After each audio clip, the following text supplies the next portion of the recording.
Assalamualaikum warahmatullahi wabarakatuh. Kelas 5, cerdas, ramah, berakhlak mulia. Pada video pembelajaran kita kali ini, kita masuk tema ketiga tentang makanan sehat, healthy food. Ya, subtema yang pertama, bagaimana tubuh mengolah makanan? Pembelajaran ketiga. Oke deh.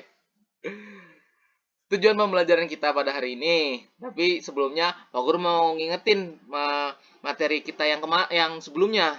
Masih ingat nggak? Ya, pada sebelumnya kita sudah membahas tentang sistem organ-organ pencernaan pada manusia gitu ya. Terus juga belajar tentang iklan juga dan bernyanyi ya lagu Mars Hidup Sehat. Kali ini kita akan belajar apa sih, Pak? Dengan membaca materi dan berdiskusi nih, nanti kamu para siswa mampu mengidentifikasikan interaksi manusia dengan lingkungannya.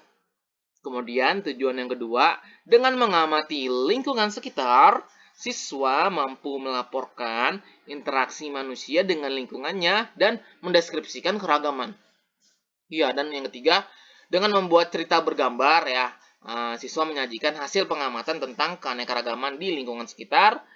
Kemudian dengan mengamati gambar iklan media cetak, siswa menyebutkan hal-hal penting dalam iklan media cetak. Ya, dalam pemenuhan makanan ya, manusia tidak dapat bekerja sendiri dong. Iya, kayak budidaya padi. Manusia melakukan interaksi sosial dan juga interaksi dengan lingkungan hidup. Ya, jadi ada dua interaksi saat budidaya padi, interaksi sosial dan juga interaksi dengan lingkungan hidup. Proses apa sih yang terjadi? Siapa saja yang terlibat dalam proses tersebut?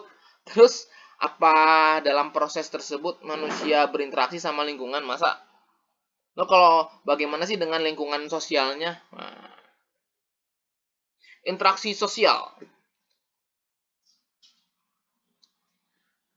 Interaksi sosial adalah hubungan sosial yang menyangkut hubungan antar individu, individu dengan kelompok dan kelompok dengan kelompok. Kayak gini, kayak misalnya Pak Guru ngobrol sama seorang guru lain, itu antar individu. Kalau individu dengan kelompok kayak Pak Guru mengajar dengan kalian para murid, kelompok para murid gitu, atau juga kelompok dengan kelompok seperti permainan sepak bola, tim A lawan tim B. Nah, kayak gitu. Interaksi sosial. Kenapa sih interaksi sosial sangat penting? Interaksi sosial sangat dibutuhkan untuk kehidupan bersama.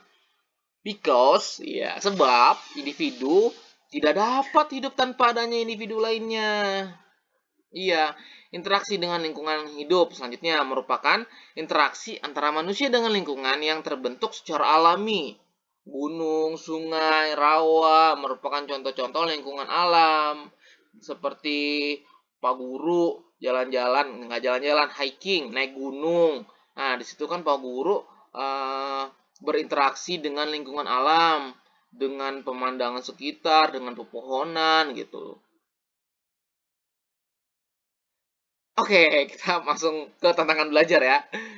Nah, tantangan belajar pertama di sini kamu harus menjelaskan interaksi sosial dan interaksi lingkungan alam yang terdapat pada lahan pertanian padi, seperti yang awal seorang anak kecil yang bertanya tadi ya. Di sawah. Di lahan pertanian padi ada interaksi sosial apa sih?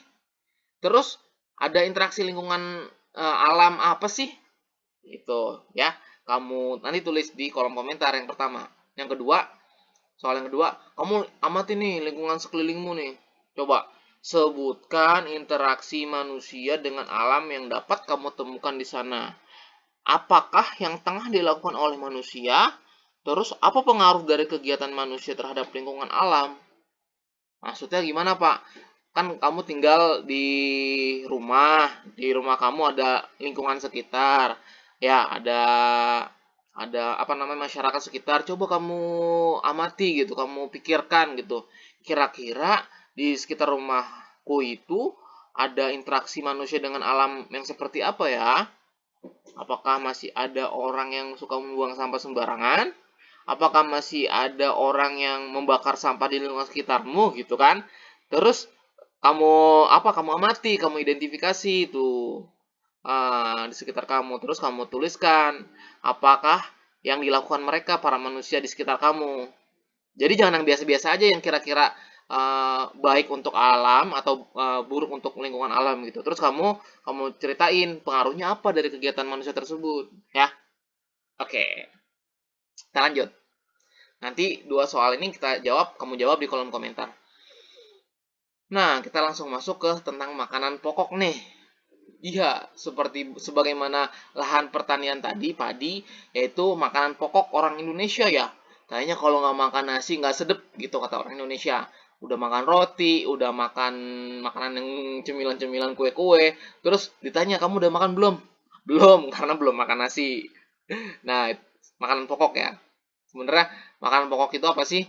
Makanan merupakan bahan baku utama bagi manusia untuk memproduksi energi dan memenuhi segala nutrisi yang diperlukan tubuh. Ya kalau nggak makan kita akan lapar ya. Biasanya makanan pokok tidak menyediakan keseluruhan nutrisi yang dibutuhkan tubuh ya. Oleh karenanya biasanya makanan pokok dilengkapi dengan lauk pauk untuk mencukupkan kebutuhan nutrisi. Nah, makanya kalau makan nasi jangan pakai garam doang. Makan nasi jangan pakai kerupuk doang. Gitu. Lengkapilah dengan lauk pauk. Nah, yang kita bahas sekarang makanan pokok ya, yang ada di Indonesia. Ada namanya ubi-ubian, ada beras dari padi ya, dari padi, tanaman padi, terus jadi gabah gitu, jadi di beras, terus jadi nasi. Lanjut singkong. Nah, nutrisi yang ada pada makanan pokok, nih, beras, kita lihat dulu beras ya. Beras merupakan makanan pokok orang Indonesia yang paling famous, paling terkenal. Dalam satu porsi nasi terdapat kalori, protein, dan karbohidrat. Oh, masa sih? Ya. Nah, di sini ada penjelasan diagramnya ya. Diagramnya ada kalori, ada protein, ada karbohidrat. Lanjut. Singkong. Di banyak bagian Indonesia, singkong juga menjadi makanan pokok.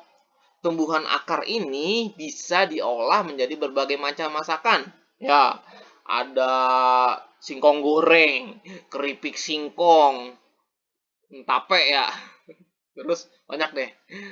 Getuk-getuk dari singkong ya, ya. Ya, dalam singkong terdapat 120 gram. Dalam sekitar 120 gram singkong terdapat kalori, protein, dan karbohidrat. Nih, ada di diagramnya penjelasan tentang kalori, protein, sama karbohidratnya. Dikit ya, proteinnya dikit emang ya.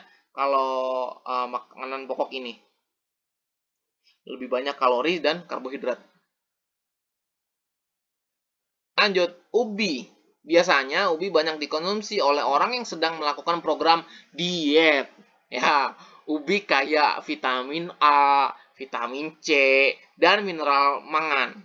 Di ubi nih terdapat diagram kandungan nutrisinya tuh, ada kalorinya, ada seratnya, ada mangannya.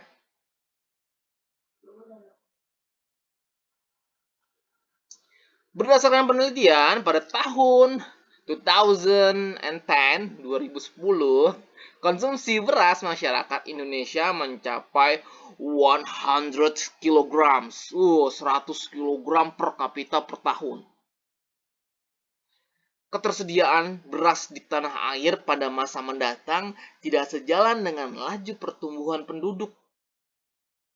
Untuk mengurangi ketergantungan itu, perlu ada perubahan konsep dan kebiasaan makan masyarakat. Misalnya nih, mengganti nasi sebagai makanan pokok dengan makanan jenis lain. Salah satu cara yang belakangan dikampanyekan pemerintah adalah tidak memakan nasi selama 1 hari. Ayo lo, bisa nggak? Kebiasaan ini misalnya dilakukan 1 hari dalam sepekan. Sebagai pengganti nasi, selama sehari itu warga bisa mengonsumsi sumber karbohidrat lain.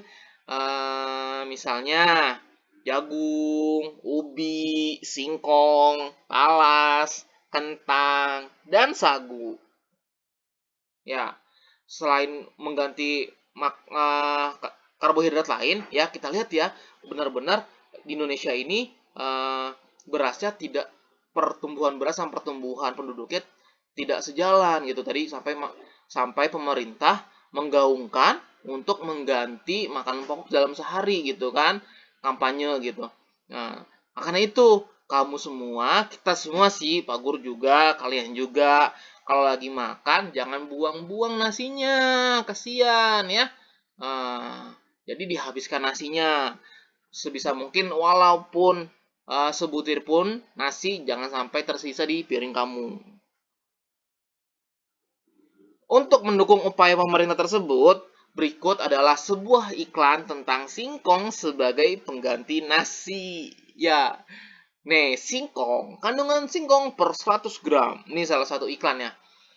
Iklan daripada media cetak.